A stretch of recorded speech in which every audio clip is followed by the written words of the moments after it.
I think the other thing that has helped me is the people I know who like do have everything I would want, you know, financially or in terms of their career, in terms of their family, and just being around long enough to know that nobody is truly feels that they've hit the finish line. So you can just relax. Everybody feels like shit.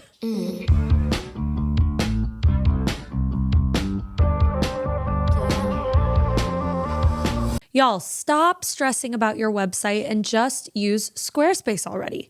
I've been telling you this for weeks. It's the all-in-one website platform to help you stand out online. Whether you're just starting out or managing a growing brand, Squarespace makes it easy to create a website, engage with your audience, and sell anything from products to content to time, all in one place and all on your terms. Head to squarespace.com for a free trial, and when you're ready to launch, www.squarespace.com/do-the-work to save 10% off your first purchase of a website or domain. Isn't it funny how the people we love most are often the hardest to shop for? Luckily, there's one gift that everyone on your list is sure to enjoy: an Aura digital picture frame. Named #1 by Wirecutter, Aura frames make it incredibly easy to share unlimited photos and videos directly from your phone to the frame. Save on the perfect gift by visiting auraframes.com to get $35 off Aura's best-selling Carver matte frames by using promo code MADEIT at checkout. That's AURAframes.com, promo code MADEIT. This deal is exclusive to our listeners, so get yours now in time for the holidays. Terms and conditions apply. Hey y'all, welcome back to Made It Out. Before we get started, I want to remind everybody to join our subscription community, Made It In. We have brand new shows, a Discord server where you can meet other Made It Out listeners. Matilda and I have been pretty active in the chat, and a lot more coming, more bonus content. So check that out. And today I'm here with Cameron Esposito, actor, comedian, and we're going to talk about changes that happen as you age, life in your 40s. Thank you so much for being here. I want to know what your life was like in your 20s. Oh, thank you for asking.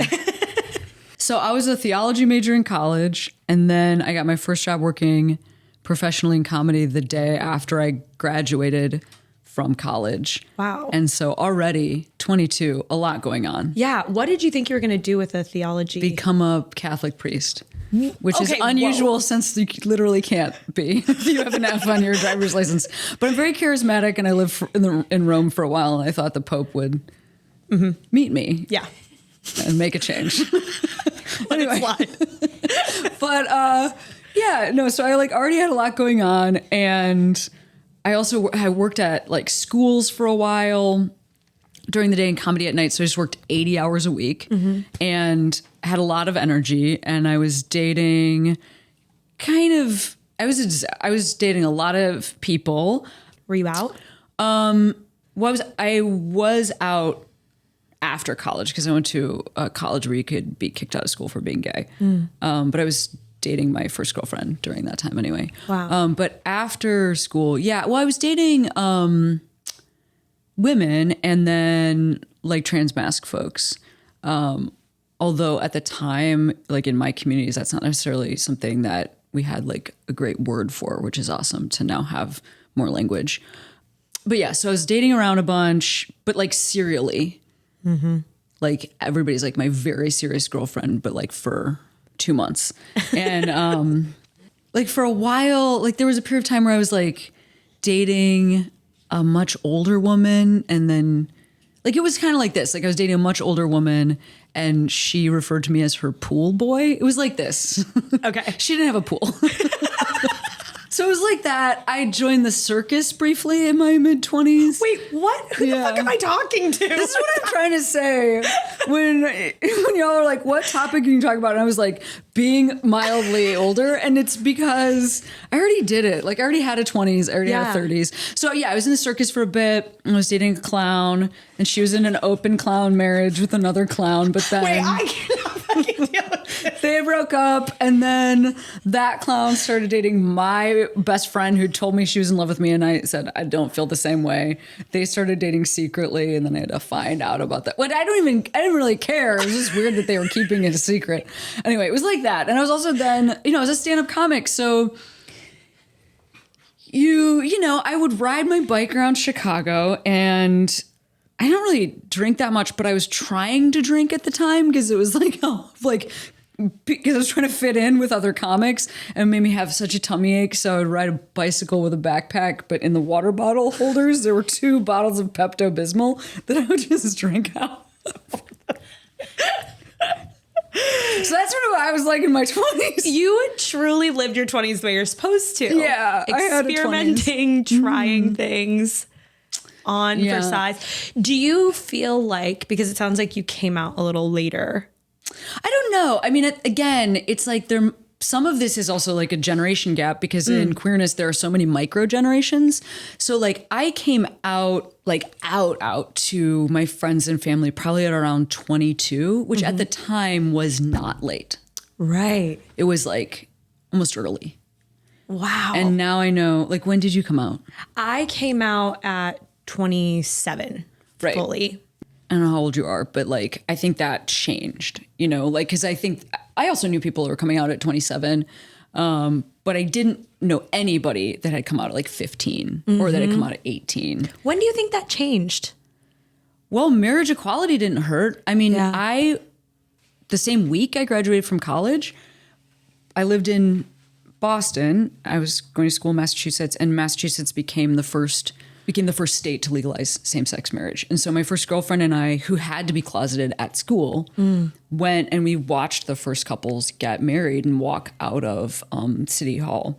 And that was wild because, like, for me, graduating college, one thing that meant in my life was I'm becoming an adult. And really, I think if I had graduated like 1 year earlier, I would have entered adulthood still without any state legalizing same-sex marriage, right? And if I was 1 year later, it wouldn't have been exactly timed with this like adulthood thing. So that's kind of what I'm talking about when there's like micro generations. It's like 1 year older, 1 year younger, and my experience of being an adult would have been different. Yeah. But I'll also add that like marriage equality didn't happen nationwide till I was like in my early 30s. I got married for the first time when I was 35, and we got engaged like right after marriage equality passed. So I think also with people coming out younger, and I know some of this is true in a way for younger people right now, given the recent results of the election, the idea of being out at work wasn't necessarily an option for everybody. There were no legal protections for most people. I mean, you can get your property seized after somebody died, which is literally what happened to the folks who then had their case at the Supreme Court. So I think that, I mean, it's a very serious answer, but you also had to like, you know, go through a bunch of hoops to adopt your kids if you were in a marriage. That's still true. You have to adopt your own kids. But at the time, it was also much more difficult, right? Because it's like, you're not even married. And, you know, folks weren't able to get into hospitals to see their partners. So like, if that's the atmosphere, why would you even think you're that? Like, why would you even do that exploration? Yeah. I mean, I also grew up thinking that, being taught that gay people go to hell, an actual place where you burn with real fire on your ghost skin. Yes. Same. I don't think anybody really thought that through. Same. But it is interesting hearing how different the fears are, because I grew up in that same kind of, I grew up in Texas. So I was constantly hearing that type of rhetoric, but I didn't have those actual real laws like to fear. Yeah. And I mean, I think some of this is, we're right to wonder about it right now. I think that being raised in a whole timeline when like it's not just a fear that'll be taken away. None of it exists like that. And I'm not 1,000 years old. I'm from now. Right. Yes. So yes, we should clarify. Not a Victorian time traveler. And I think that's what's so crazy about it. I know this is, I really think especially straight people act like this happened 1,000 years ago. And it didn't. It did not happen 1,000 years ago. Yeah. Do you still carry some of those, like that residual kind of fears, or? I think a lot of that, yes. There's like some good dog cleaning going on over there. Not that way. I think the things that I have like the biggest that show up the most in my life right now are, I'm a married person. So my wife and I are a family, and I was recently in the hospital a bunch, and we're in an interracial marriage. And one thing that is wild is like people at a hospital will ask us constantly like how we know each other, as if she's like run into my room. And we've been asked if we're like mother-daughter. Anyway, this doesn't matter. So it happens to Matilda and I every time, for some reason at an airport, every time we are on the same Clear account. And every time we go to fucking Clear, they're like, oh, are you her daughter? And I'm like, what the fuck? Right. Still, that's crazy. Yeah. I mean, are you her daughter? They say to me, are you her mother? Oh yeah, they say, is she your mother? Yes, yes, that's fair. I mean, again, I think the interracial thing adds the extra element of how do you know each other? And it's very funny. Do you two know each other? Well, she's pushing my wheelchair, so we do. Yeah. Huh? Anyway, but there's that. I think another thing that is a huge part of my life still today is I don't know that culture in general is significantly more comfortable with folks who are masculine of center. I think especially like, because I'm kind of like under the non-binary umbrella, and consider myself sort of a whatever David Bowie is, I'm that. And I don't know that that's something that people still love based on what people say to me. Yeah. To my face and on the internet. So yeah. Recently I had like some like videos that did really well on the internet, and some men wanted to tell me that I look a lot like Kevin Bacon. A lot of men wanted to tell me that I look like a lot like Kevin Bacon as an insult, which, as we know, really attractive guy. Okay, thanks. A long and storied career. And you know what? I've met him. We do look alike. I don't care. What are you talking about? Get away from me. Yeah. You know who you don't look like? Kevin Bacon. You're really ugly. Y'all, stop stressing about your website and just use Squarespace already. I've been telling you for weeks. It's the all-in-one website platform to help you stand out online. Whether you're just starting your business or managing a growing brand, Squarespace makes it easy to create a website, engage with your audience, and sell anything from products to content to time, all in one place and all on your terms. Squarespace just introduced a new feature called Design Intelligence that guides you through the creative process, ensuring that anyone can create a great website tailored to their unique needs. Another great feature is Squarespace Payments, which makes it so easy to receive and manage your payments all in one place.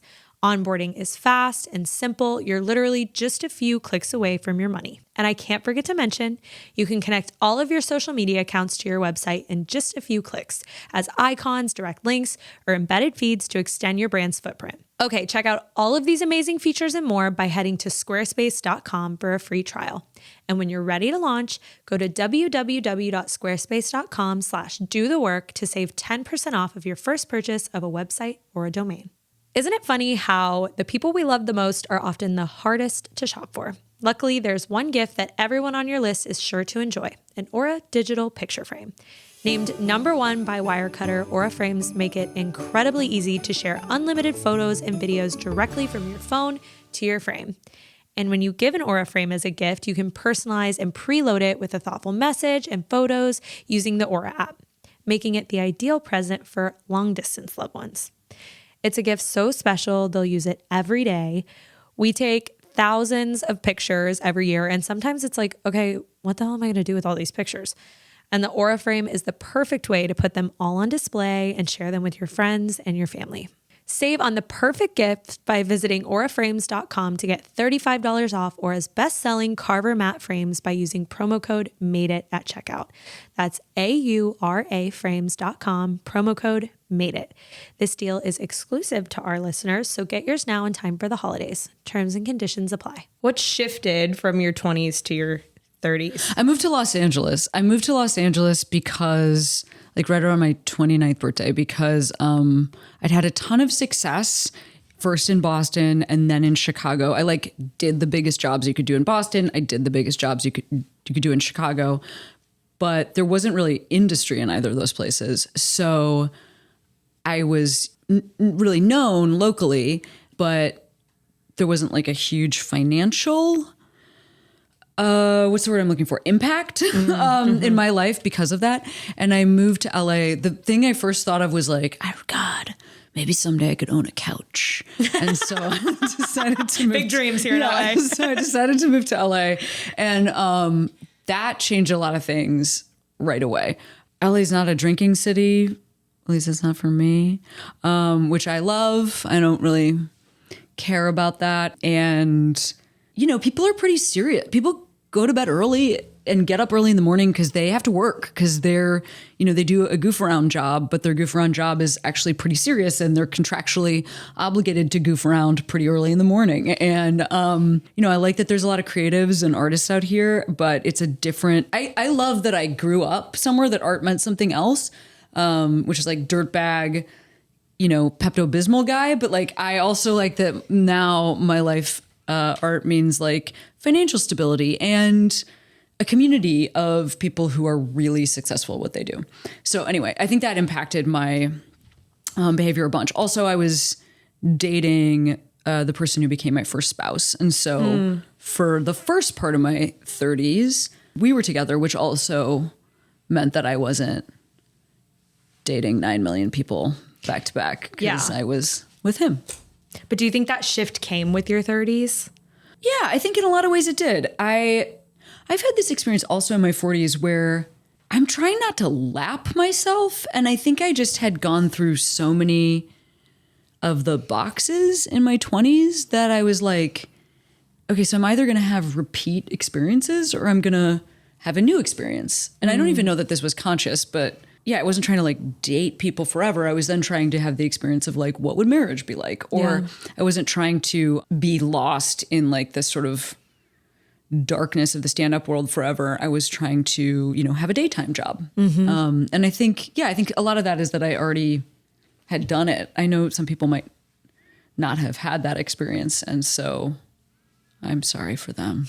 Well, it's an interesting way to put it, like not trying to repeat or have it kind of a different, I don't know, I guess decade than your 20s. Because I just turned, well, I'm 31 and I feel like, thank you. But I feel like I very much feel that I'm not in my 20s anymore. Right. Like I feel a tangible shift in where I want to spend my time and put my energy. And I feel a lot of things changing. And I think it's been hard to grapple with that change. Oh no. Is it a tough time? Is it feeling like a loss? Maybe part of it. It's like good. So coming into my 30s came with also starting this. So my priorities really heavily shifted.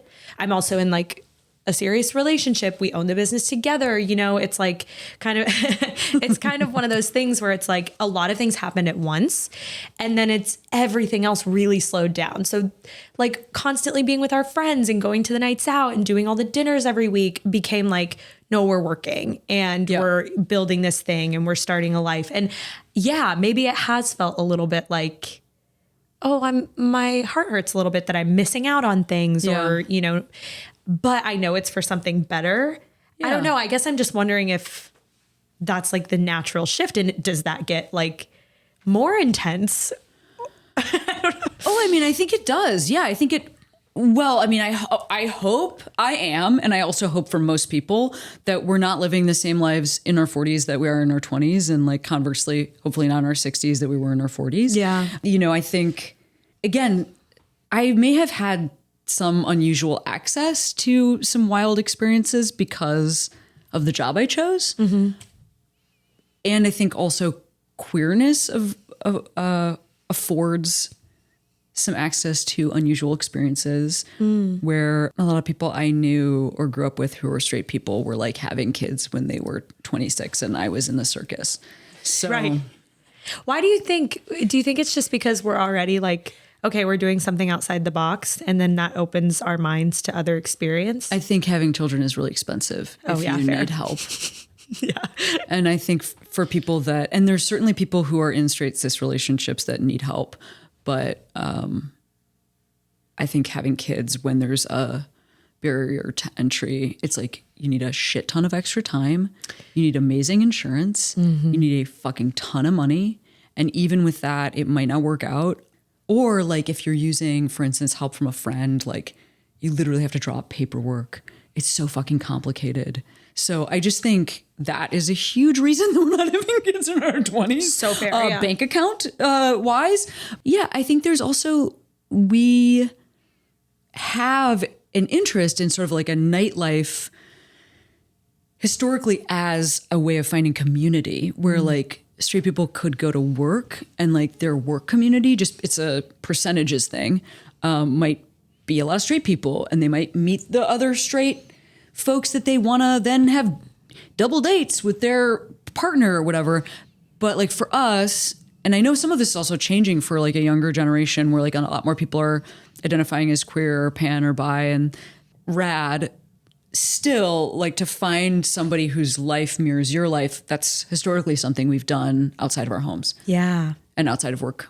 Like we've done that in bars. Luckily now there's a lot of like restaurants and gyms and coffee shops that we can also go to. So it's not completely drinking focused, but yeah, I think that's also why we weren't having kids, because we need to go out at night. That's such a good point. And I think like here, maybe, yeah, that's really changing, but probably in some places it still very much feels like that. That's right. Well, one thing I have done a lot when I've toured is if there's like specifically like a sapphic bar that has existed, especially in a long time in a place, I'll try to go to that just to kind of see what folks are doing locally. Because I think you're right. There's a lot of places where people aren't having like a really expensive coffee with other people with fucked up haircuts. So true. What about moving into your 40s? What have you found so different? Well, I mean, I continue to expand my experiences with domesticity. My ex-boss and I also worked together a lot. So a big part of our relationship was being out at night, touring as comics together. So there was still that sort of like raucous element, even with our commitment and at-home life. And my wife and I now, we do not work together. And so that element is not as big of an issue or like not an issue part of our relationship, even though she'll come with me to events and I'll come to her work events. So a lot of our life, when I think about, because I have thought about this, like what are the experiences I haven't had? They're all like had Thanksgiving in a way that made any sense at my house. You know what I mean? Like they're kind of like normcore experiences. Interesting. Which I am enjoying. Yeah. I mean, just to brag, like we recently, bought a house that I am obsessed with taking care of. And I didn't really get a chance to do that earlier because I didn't have that level of organization to be able to do that at a younger age. It is like kind of living in reverse. Well, not reverse. I guess it's just like way later, like where a lot of my straight friends, I feel like are raising kids right now and living this whole life. And then later they're like, oh, I can't wait till my kids are out of the house. I'm going to rage. It's like, I feel like I've gotten a lot of that out of my system. Right. To where like when I do step into that phase of life, I'll be like, oh, I'm so ready for this. Like I feel settled. Yeah, I guess that's what I would say. I think we're really lucky because there's just a lot of stuff that's happening in my life that I feel like I don't know how I would have handled younger. I'm sure I would have figured it out. But again, something like, again, there's a barrier to entry to kids, but like I'm a more sage person. I am more balanced. I'm not going to resent my kids for taking away my social life. I think the same way. Yeah. So I think there are some real positives to how this has unfolded for me. And maybe it sounds like how some of it's unfolding for you. I mean, still unfolding, who knows, but yeah, we don't know what's going to happen. I know, but that's how I kind of think about it. Like as you know, you kind of grapple with aging and I'm like, at some points I'm like, I'm really okay with this. Like, I feel like I'm living the life that I'm supposed to live. Yes. Like, and then sometimes I'm like, it's all happening so fast. Do you fear aging?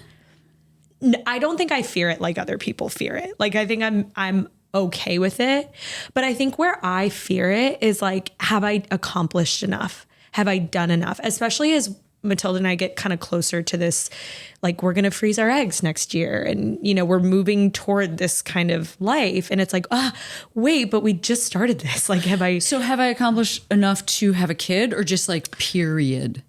I think like, have I accomplished what I want to accomplish to be able to devote a large amount of my time to something else? Absolutely not. You're never going to get there, kid. Oh, are you okay, kidding? well, I don't think that's fuck. part of it. Okay. Yeah, I don't think that's part of it for like anything. Really? No, I don't think so. I mean, I think that I'm not saying it's not helpful to try to like get one's ducks in a line, but I think based on everything I've ever talked to folks about, you know, any new experience, I almost think imagining one is prepared is a worse situation to be in than to kind of be like, I'm totally ready for this. My wife is a very, she really likes a plan, and I don't care about a plan. Right now I'm doing something in my yard that I call chaos gardening, where I'm doing a lot of research into what plants exist well in California, but then I'm planting them in a way that makes no sense. But it's fun to me. And anyway, so I think when it comes to life, sometimes we really balance each other out, because I think I encourage her to have like a looser, more free experience. And I think she encourages me to have a retirement account. But yeah, I mean, but this is something we talk about a lot, is like, when, you know, because we are these two different ways, like, how would we ever find out if we were ready for anything? If I never feel like it's important to be ready, and she absolutely packs a zillion amazing snacks for the airport, like, how do you get that happy medium? And I think that's something that we've been trying to talk about, is just like prep as much as possible, except that no preparation will be enough. It's kind of like the end of the world. It's like the aliens that I've been obsessed with. You've been obsessed with aliens? I've been obsessed with them. What's going on? I'm just obsessed with the ocean aliens. I'm not fearful of them, but I'm just like, oh, okay. Yeah. I'm just finding out the information. See We what we're live pretty doing. close to the ocean. I know. You're going to get you, not me. I live in the desert. I'm fine. What have you feared about aging, about getting older, about where you're at in life? What can you teach me? Well, one thing that just is true is that it affects career stuff. I think this is true for pretty much everybody I know, because you're not like a shiny new thing, and also you're tired. And so the like hustle that I had when I was younger, it's not that I don't have that. I'm like a hustler. It's just that I also want to go to bed. So that like limits the amount of hustle per day. Yeah. And even if I'm not scared of aging, like other people are. And I mean, society is. Mm-hmm. And one thing that's really cool is I've seen reflected back to me on TV, friends that I know who are a little bit older, who are getting jobs. A little bit older doesn't even mean anything, but I just mean, I think there used to be like a real cap. Like the Golden Girls are like my age. Oh my gosh. Like, is it like in the show? Wait, no. No, I think Blanche is like in her early 40s. Yes. They painted those bitches like they were 95. Well, also like people looked different then. And people also literally like lived to a different age. And people were having kids younger. And so they were like empty nesters, or like their husband died at 65 and whatever, I feel 55. like I'm in a warped reality. No, like, this is true. Oh my God. So we're just different. We're having a different experience. Like the women on like whatever the sequel is to Sex and the City are like a decade older than the Golden Girls. But anyway, I will just say that I think a lot does change. I think the other thing that I fear about aging is actually just my body holding up. Because I have like a best friend that I've been friends with for over 30 years, and we're both having like weird body stuff show up this year. And it's kind of, I have been really hard on my body through my life because I've always been an athlete and I have never gotten any sleep. And so, did you know that there's like a limit to what the human body can do? I've heard. I haven't reached it yet. I didn't know that. These are the things you start to worry about. Yeah. Because I'm pretty young. So if stuff continues to happen, then what does that feel like? Yeah. I feel like I'm at the age where I'm just now starting to be like, oh, fuck. Yeah, what's happening? I can't move that. Like my groin hurts. Your Things groin are tight. hurts? Yeah, You gotta do like a certain my hips are stretch. tight. Yeah. But I never had to think about this shit before. And now I'm Yes. like, oh, I gotta go back Well, to just yoga. wait till 'cause you're this is 43. You have to put your hips into place. Oh my God. Oh my God. It's like a classic figure four, and then you like, and then you can lift weights. Okay, what about, these are two that have been heavy on my mind lately. Okay. Friendships and family relationships. Well, I can tell you what it's like for me. My friends are awesome and they're so nice to me, and we have a lot of real stuff in common, not just like the stuff that we do with our free time. And that wasn't necessarily true when I was younger. So friendships get better in my experience. Also, people aren't going out as much, so friendships look a little bit different in terms of the time that is spent and where that time is spent. I'm sitting in this moment of like, when you're in your younger years and you're like, you have the capacity, like very young years. I'm not trying to age us Man, both. fuck I'm off. so sorry. But I look at my 20s and I'm like, okay, that was my... Sorry. When you're a little baby and not near death. Okay, well, I'm just looking at the way things are changing. Priorities are changing. Friendships are changing. And I'm finding it harder to spend time with like people and in relationships with people who like maybe don't fulfill me in the way that I'm looking to be fulfilled. And so it's like, I'm trying to find this like balance of, okay, yeah, I love like all of these people in these big groups that we're in, but it's like, sometimes I don't always feel fulfilled. And so I'm trying to, and I don't know if that's an age thing. I don't know if that's just like the time that I have. Yeah. So what's the right, I guess, like, how do you handle that of like, how do you know when? I mean, in my experience, one does know when something is not working.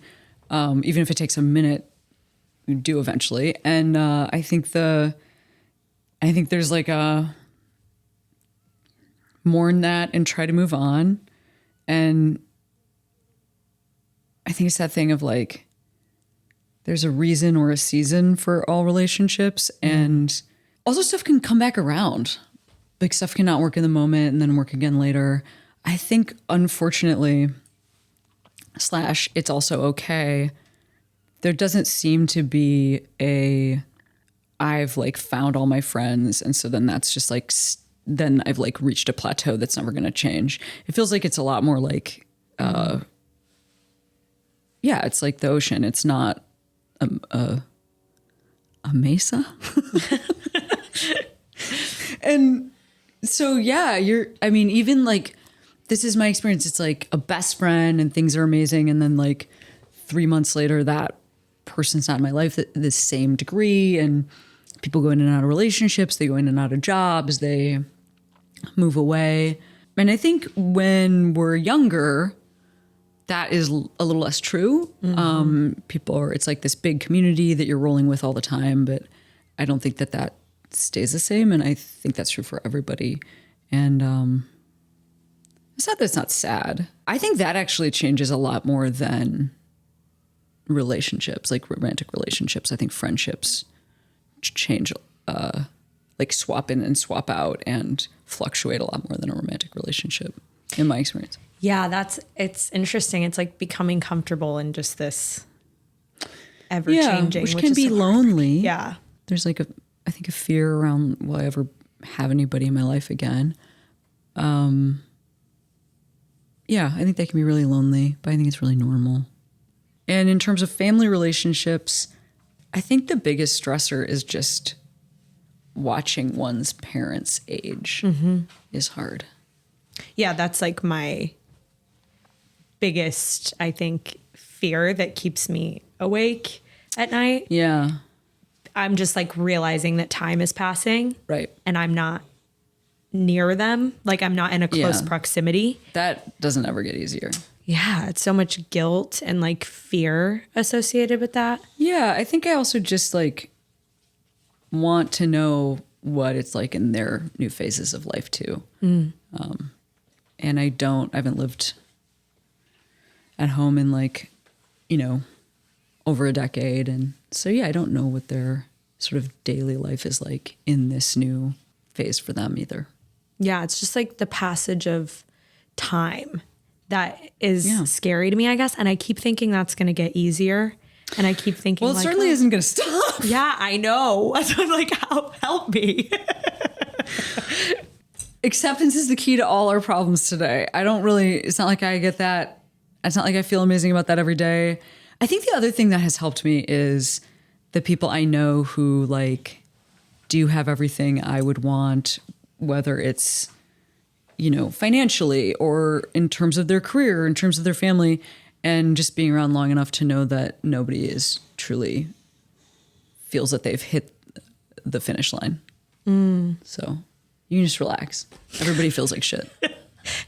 You know what? That's great. That's the best advice I've had in a long time. Yeah, dude. Everybody feels like this. Do you have one like piece of advice that stayed true? Oh my goodness. In life across multiple decades? Sure, yeah. Holy fuck. Many, many decades. Well, a very important person in my life often says to me, what if what's happening is for your greatest good? And I know that life involves a lot of pain, and sometimes it can feel like, what if this pain was avoidable? What if I was closer to my parents? What if I had made this relationship work? What if these friends were my friends forever? And I really like the idea that what if what's happening is for my greatest good, because there's a possibility that this isn't happening to me, but it's happening for me. And I think that can really give life a bit of a lighter feel. And I have found that to be true again and again. Sometimes and I don't even have to try for that. It's like against my will. I can be like super pissed about something, and then it will come back around that probably there was something else that loss or that pain or that end afforded me the space, time, and opportunity to do something. An end of that sentence. Yeah, thank you for that reminder. I really like that. And I agree that even when I look back, I'm always like, oh yeah, if that wouldn't have happened this way, I wouldn't be here. Yes, absolutely. So I appreciate that. Of course. That's a good place. Is that an ending place? Yeah, I think it's a good one. Listen, I guess so. You have great eyebrows. That's Thank you. how I would like to end. Thank you. Sorry, I forgot about therapy. Matilda's like, hello. What are you? I don't know why you didn't ask me about your eyebrows. A bit of a miss, but whatever. Okay, one more question. What are you working on in therapy? What am I working on in therapy? Something I ask everybody. Yes. Well, I used to have a lot of anger in my life. I think because I felt really pushed around by culture, society, the Catholic Church, my exes, whoever, literally like my enemies. I had like enemies, like just like any list of people. And so I just like tried to fight the world, and I am working on softness, and I've been working on that for a lot of years. My therapist, I love my therapist because she thinks I'm funny and laughs at me, which she has told me is attunement. But I previously had therapists who either laughed at me too much or not enough. And it's just the right amount. She really gets the jokes, but also is helping me to stay serious as well. So I'm working on being a real cuddly person in the world, just like I actually am in my house. Yeah. And insides. What does that look like though in the moment? Like, do you stop yourself and have to be like, or what is? Oh, I've spent like the last 8 years kind of experimenting with like, if I smile at somebody, do they want to fight me less? You know, and it's not always true. But like I used to like wear a motorcycle jacket constantly, even though it was too hot, and like just frown all the time. And I didn't even know how to laugh until a couple years ago, because if you're very funny, you don't necessarily have to learn how to laugh. And I used to go, that's funny, and that's how I would laugh. Oh, that's crazy. This is true for a lot of comics. That's how you know somebody's a stand-up comic, if they just nothing on their face. That's funny. Anyway, but I'm working on a capacity for joy and an openness and like hugging people and telling people I love them and trying to sometimes speak softly because I have a big personality and can get really loud if I want to. So yeah, all these things, very specific planned actions to try to undo some of the learned behavior from my previous years. Yeah, I hear that. Thank you for sharing. You're welcome. Okay, our game is you haul or you ghost. Okay. Imagine your wife isn't in the picture. No, yeah. She's perfect in every way except for maybe this one quirk. Yep. Okay. Her favorite thing to do is go to the water park. What's your you thoughts? haul or you ghost? Sure, I'm signed up. Why not? I was a lifeguard, so I'm going to impress the shit out of her when I save her constantly in the lazy river. I was the captain of the swim team, based mostly on personality, but I am a breaststroke specialist. I also do open ocean swimming as a hobby and have raced in Vancouver and in Hawaii. So I love to be in the water. Okay, hold on, water baby. Here.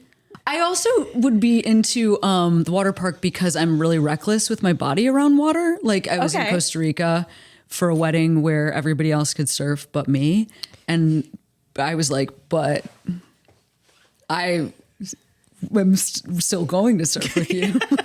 And I had still have on my fridge a Polaroid photo that somebody took of my legs because they are covered in every possible bruise. But to me, I'm like, surf's out. I'm like that. But I did get up. I got up a lot. Like standing. I am not surfing. I mean? Yes, I do know what you mean, but I'm not getting up. All right. What about they use 3-in-1 soap for everything? Done. Fine. Oh my God. No, fine. Are you kidding? Is it Dove's? Is it First Dove? Of all, is it Dove Men Care? If so, that is the soap that like every lesbian and non-binary person I know uses. For a period of time, also everybody was wearing like Hanes underwear from Target. You youth with your freaking underwear that you can just period right into in your stupid separate conditioner. Shut up. Okay, fair. Fair. What about if you're on the very first date and she wants to make sure that you are on the same page with baby names? I don't care about that. Like, I don't even know if that's a full ghost. I think I would say I don't care about that. Then maybe she'd ghost. The only time I've ever prepped a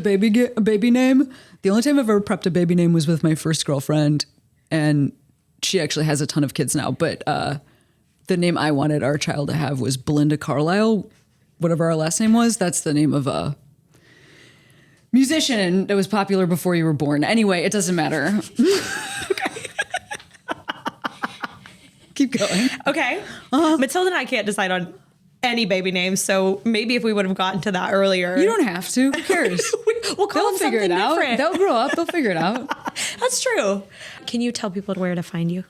Yes. Yeah. I'm Cameron Esposito on all things. So go to that and there I'll be. On the internet. Even at my house, that's what my address is under. You know what I mean? My home address is under that and everything. Next week, I'm shooting a new hour of stand-up, and it hasn't totally been announced yet what's going to happen with it, but like just follow along. Keep looking out. And you'll find out. Yeah. And I've got some other exciting things in like the stand-up realm happening in 2025. So see you there. Thank you for listening to today's episode. Support lesbian content by rating, reviewing, subscribing, and following. This podcast was produced and edited by Matilde Jordan and worked on only by lesbians. So send this episode to every single person you've ever met to spread the gay agenda. I love to be gay. I hope I come back gayer than I am right now.